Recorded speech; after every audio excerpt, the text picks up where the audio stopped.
সুমন মাহমুদ গ্রামেই হাঁস মুরগি ও মাছের খামার এবং বিভিন্ন ফল ও সবজির বাগান করে সে এখন বেশ স্বাবলম্বী। তৈরি করেছে বটবৃক্ষের নিচে সাপ্তাহিক উন্মুক্ত আনন্দ পাঠশালা। যাও তুমি বসো। রাহেলা কি এঁকেছে? আনারসে আছে প্রচুর পরিমাণে ভিটামিন সি ও ভিটামিন এ। এছাড়াও আছে ক্যালসিয়াম, পটাশিয়াম, ফসফরাস। এগুলো আমাদের দেহের অনুপুষ্টির অভাব পূরণ করে। এবার রাব্বি তুমি আসো।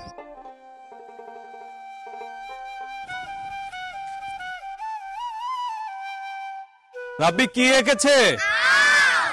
আমি কি আছে?